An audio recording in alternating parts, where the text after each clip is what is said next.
좋아요, 구독. 원달러 환율이 최근 들어서 이제 무서운 기세로 오르더니 두 자료 만에 장중 1,300원을 돌파했습니다. 이에 금통일을 앞둔 한국은행의 고민이 깊어질 것 같은데요. 이를 우린 또 어떻게 해석을 해야 할지 알아보도록 하겠습니다. 네, 향마스터님, 오늘 원달러 환율 1,300원을 돌파를 했습니다. 마감은 1,299원에 했더라고요. 어떻게 보셨어요? 네, 달러 올라가니까. 달러 반등 가니까. 네, 네. 크게 우려할 사항은 없는 건가요? 전혀 없습니다. 전혀 없다. 네. 네. 확실하게 얘기 드리는 게 나을 것 같아요. 신경 쓸 거 없다. 자, 근데 여러분들 이제 원달러가 왜 상승을 하냐? 네. 이걸 알아야 되거든요. 그렇죠. 사실. 그러면은 어떻게 봐야 되냐? 달러가 올라서요. 라고 평가를 할 수 있겠죠. 네. 달러가 올라서요. 굉장히 쉬운 대답이겠죠.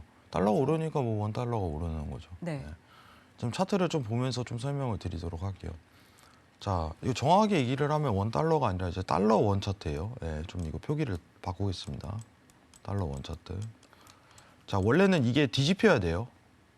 이게 오른쪽에 있는 차트가 달러 차트고 왼쪽에 있는 차트가 달러 원 차트인데 원달러라고 하면 이게 뒤집어야 돼요. 근데 우리나라는 직접 표기법을 쓰기 때문에 달러 원 차트를 이렇게 보는데 문제는 우리가 부르는 게 이제 잘못됐어요. 원달러라고 부르면 안 되거든요. 달러 원 차트 이렇게 불러야 돼요. 그 부분은 이해를 해주시고 달러가 올랐기 때문에 이제 달러 원 차트가 올랐다라고 표현하는 게 맞겠죠. 자, 그러면은 냉정하게 좀 시각을 바라볼 줄 알아야 돼요.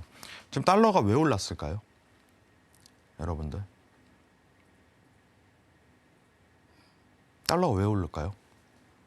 이거 고민을 해보셔야 돼요, 여러분들. 오늘은 노란톡으로 얘기 안 합니다. 여기서 다 얘기 드릴 거예요. 근데 지난주에 약속하셨던 거 지키셨더라고요. 저 지켰어요. 네.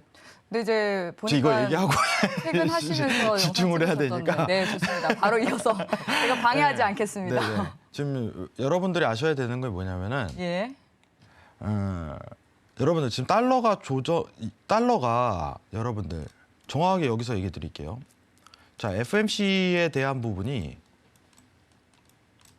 달러에 영향을 끼치냐라고 했을 때 끼치지 않습니다, 이제.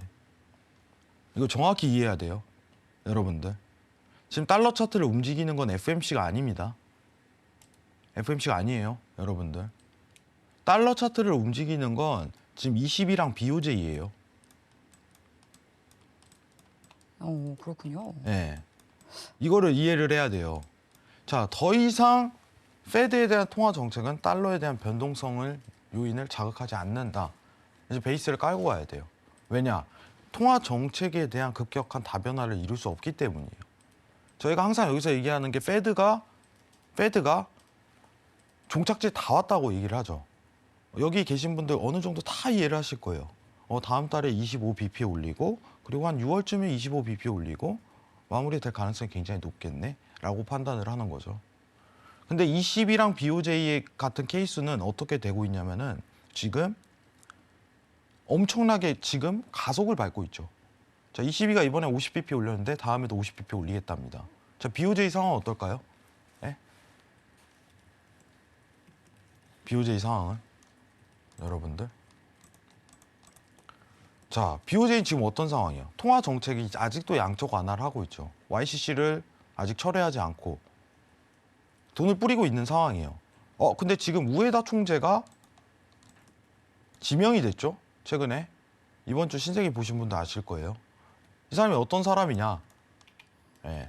기존 총재보다 지명이 후보보다 총재 후보보다 좀 더 매파적이에요. 자, 그러면은 BOJ를 지금 바꾸는 요인 자체는 뭘까요? 결국은 여러분들. 자, 물가예요, 물가. 자, 일본 지금 어떤 상황이라고 했죠? 전 세계 다 긴축하고 금리 올리고 있죠. 일본 아니에요. 아직 아무것도 안 하고 있습니다. 최근 달러가 이렇게 꺼졌던 이유 자체는 뭐냐면은 일본이 뭔가 바뀌겠네? 라는 움직임 때문이에요.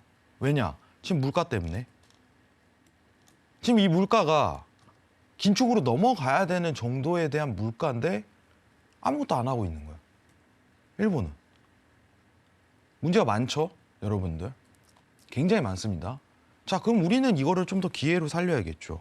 어떻게 해야 되냐? 물가가 계속 오른다면 일본이 양적 완화를 할까요? 아니면 긴축을 할까요? 긴축에 대한 단계로 넘어갈 수밖에 없어요. 어쩔 수가 없습니다. 그거 못 막으면 하이퍼 인플레이션 뜨니까. 지금 우에다 총재는 양적 완화를 당분간 지속한다라는 분위기를 내뿜지만 물가가 오르면 결국은 못 버팁니다. 전 세계 시각이 지금 다 미국의 통화 정책, ECB의 통화 정책이 아닌 일본의 통화 정책에 지금 집중하고 있어요.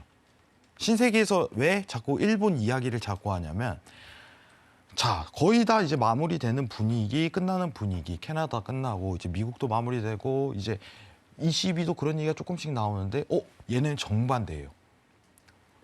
지금 이제 악셀을 팍 밟기 시작하는 거야. 지금 어느 정도냐면 우리가 이제 브레이크를 떼면 서서히 서행하잖아요. 아, 이거 밟을까? 말까? 밟을까? 말까? 자, YCC 철폐한다는 거 풀악셀 밟는 겁니다. 그냥 긴축에. 얘는 이제 시작이라는 거예요. 그럼 엔화에 대한 가치가 어떻게 될까요? 팍 올라가겠죠. 한 6개월 동안. 쉬지 않고 올라가요. 찬스라는 거죠. 오히려. 자, 그럼 이거에 대한 힌트를 완전 YCC를 철폐할 가능성이 있는 힌트 여부 자체를 어떻게 할까요? 어떻게 알 수 있어요? 지표를 보고 알 수 있죠. 자, 정확하게 얘기 드리겠습니다. 여기서 재밌는 얘기 하나 와요. 자, 일본은 지금 CPI가 중요합니다. 왜냐? 통화 정책을 바꿀 수 있는 요인이 돼버리니까. 자, 미국은요? 안 중요합니다. 자, 똑같은 CPI 발표인데도 미국은 중요할 때가 있고 안 중요할 때가 있어요. 시기상. 자, 지금 일본은 어때요? 굉장히 중요해요. 아까 전에 제가 뭐라고 했죠? 미국 CPI 얘기할 때는 이번 주 CPI 발표했는데 별로 안 중요합니다 라고 얘기를 드렸었죠. 근데 일본은 달라요, 여러분들. 여기서 이제 지표 발표에 대해서 한 단계 또 이제 물가가 업그레이드 되는 모습을 보인다면은 통화 정책이 확 바뀌어요. YCC 철폐. 그럼 엔화가 팍 상승한단 말이에요. 언제까지 갈까요? 6개월 내내 가요. 꺾을 수가 없어요, 그거를. 이해를 하셔야 돼요. 자, 우리는 단순하게 객관적으로 지금 전 세계가 물가가 위험하니 미국 CPI도 굉장히 중요한 거 아닌가요? 자, 아니라는 거예요. 두 개는 엄연한 차이가 있습니다, 현재 상황에서. 왜냐? 미국은 거의 이제 종착지에 다가선 상태에서 지표 발표고 탑에서 다운됐잖아요. 탑 다운되고 있는 물가가 계속적으로 우리가 봐왔기 때문에 전혀 문제 없는 모습을 보이는 겁니다. 일본은요? 종착지가 아닌 이제 새로운 시작이고 이거를 바꿀 수 있는 요인이 돼버리잖아요. CPI가. 똑같은 지표 발표지만 차원이 다릅니다. 현 상황에서. 굉장히 중요해요. 일본은. 자, 그러면은 원달러에 영향을 끼치는 요인은 뭐가 있을까라고 했을 때 다음 주 일정이 잡혀 있는 거는 지금 일본에 대한 우에다 가지고 이제 청문회가 있습니다. 어떤 통화 정책에 대한 분위기를 내뿜냐. 이게 첫 번째겠죠. 자, 두 번째는 뭐예요? 24일에 있는 CPI입니다. 자, 이전치가 4% 나왔는데 YOI 기준으로 여기서 더 한 단계 업그레이드 된다면 시장 분위기가 어떻게 되겠어요? 뭐야? 이거 철폐하겠네. 일본도 미국과 같은 테이퍼링과 같은 과정이 이루어지겠네. 그게 뭘까요? YCC 철폐겠죠. 채권 매입하는 거 안 사면 되니까. 똑같은 과정이잖아요. 말이 다를 뿐. 이해하시겠죠? 굉장히 내용이 어려울 수 있습니다, 여러분들. 단어가 너무 생소하기 때문에 처음 보시는 분들은. 근데 중요한 건 뭐냐면 지금 달러를 움직이는 요인 자체는 BOJ 회의한테 열려 있다, 여러분들. 달러 움직이면 알아서 원달러도 똑같이 움직입니다. 예. 이해하시겠죠, 여러분들? 굉장히 중요한 거예요. 그렇기 때문에 24일, 저는 오히려 24일에 있을 CPI에 전 세계가 다 집중할 가능성이 굉장히 높아요. 이건 별 3개를 넘어서 곱하기 5입니다. 아시겠죠? 이건 꼭 체크해야 돼요, 여러분들이. 지금 미국 무주택 판매 뭐 그런 거 체크하는 것보다 이거 체크하는 게 훨씬 나아요. 예. 원달러 환율 궁금하시면 이거 체크하는 게 나아요. 자, 그럼 이게 높게 나오면 어떻게 될까요? 높게 나오면 이전치보다 달러 인덱스 다시 떨어지겠죠. 엔화 올라가고, 그죠? 엔화 올라가고, 예. 달러 인덱스는 다시 꼬꾸라지겠죠. 엔화는 올라가고. 이거 어떻게 되겠어요? 다시 내려가요. 자연스럽게. 이해하시겠죠, 여러분들? 자, 그리고 여기서 얘기 드릴게요. 증시랑 환율이랑 같이 보지 마세요. 자, 이거 떨어지면 이제 증시 좋아집니다 라고 판단하시는 분들 계시겠죠? 제가 이거 지난 시간에 얘기 드렸죠? 이걸 같이 보는 시기가 있고 안 보는 시기가 있다고. 지금은 같이 안 보는 시기예요. 의미가 없습니다. 의미가 없어요. 네. 마치 같이 봐야 되는 듯한 계속 이제 원달러를 체크해갖고 시장이 어쩌니 저쩌니 언론에서 얘기를 하는데 안 맞는 순간은 얘기를 안 해요. 예. 디테일하게 우리는 트레이딩 관점에서 봐야 돼요. 예.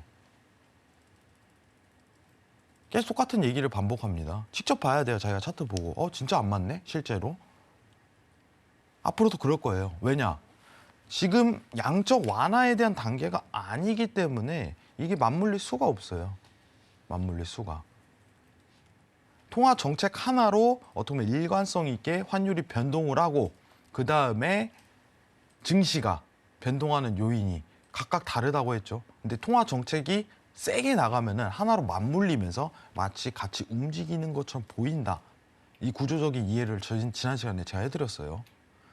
예. 다만 이제 여러분들이 하도 이제 원달러 관련해서 굉장히 궁금하신 분들이 많을까봐 다음 주에 있을 BOJ 이슈가 원달러의 하방을 가리킬 요인을 한 차례 더 만들 가능성이 굉장히 높다는 점. 이 정도만 참고하시면 좋을 것 같습니다. 이상입니다.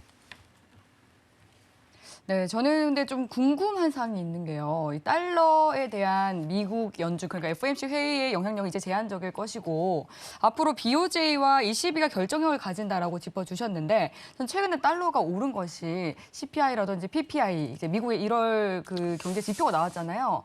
예상치를 상회하는 것으로 나오면서 그 긴축 기조가 지속될 것이라는 그 전망에 올랐다고 생각을 했었거든요. 사실 그렇게 생각하시는 분들이 많죠. 네. 왜냐하면 지금 정책에 대한 막바지에서는 영향권이 굉장히 약해요. 실제 트레이딩 관점에서. 아, 그렇군요. 오히려 좀 집중해야 될 게 네.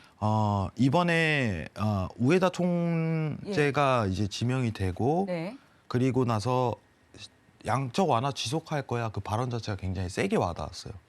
엔화가 한풀 꺾였거든요. 네. 달러가 그대로 영향을 받은 케이스고 그리고 이제 뭐 기조를 서포팅을 한 거는 이제 미국 아까 세인트루이스 총재 같은 예. 매파적 발언이 또 서포팅을 한 거겠죠. 사실. 네. 근데 이걸 알아야 돼요. 이 단계가 있는데 네. 자, 이 강도 자체가 다르다 이거예요. 지금 미국은 화면으로 보자면은 예. 미국이 통화 정책으로 올라가야 될 구간에 있으면은 거의 이제 막바지에 닿았단 말이에요. 만약 네. 이 시작 단계였으면은 이러한 발언이라든가 이 행동 자체, 매파적인 기조 자체가 굉장히 세게 들어가거든요. 우리 작년에 증시 하락한 것처럼. 네. 근데 여기 구간에서는요, 별 영향력이 없어요. 사실. 근데 지금 일본은 요 단계예요, 요 단계. 시작 단계. 이제 바꿀 스탠스를 완전히 양적 완화해서 그죠? 이제 금리 인상 기조로 긴축 과정으로 바꿀 수 있는 스탠스를 가질 때 예. 그때 통화 정책이 제일 세요. 임팩트라든가. 제가 여러분들한테 와 이거는 기회입니다라고 수익을 할 때가 언제냐면 그 당국 화폐가 채권 매입을 중단할 때 그걸 발표했을 때 제일 셉니다.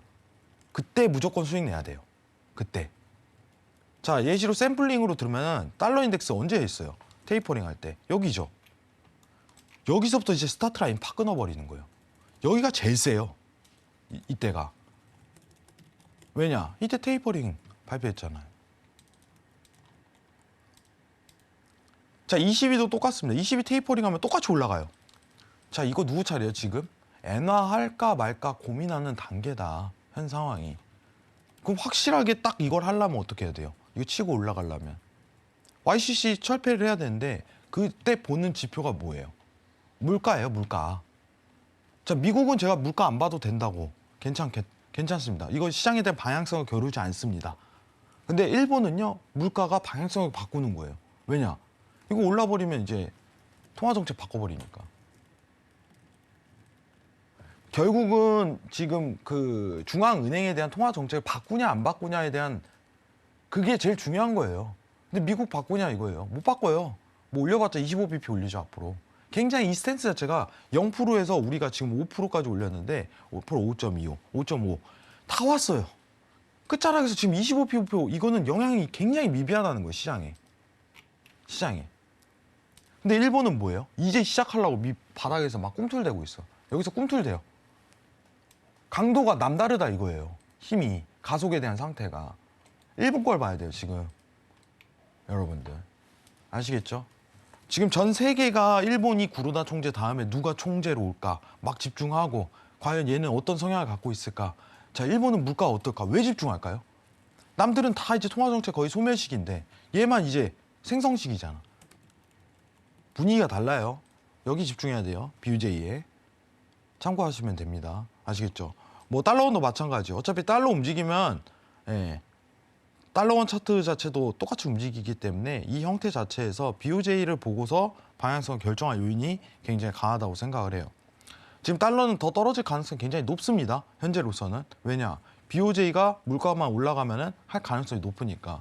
그러면은 지금 달러 차트를 움직이는 건 일본 CPI를 보고 대응하는 게 가장 적절하겠죠. 이게 매크로 환경이에요. 여러분들. 지금 우리가 봐야 될 시각이 뭔가, 집중해야 될 요인이 뭔가 알아야겠죠? 이상입니다. 좋아요, 구독!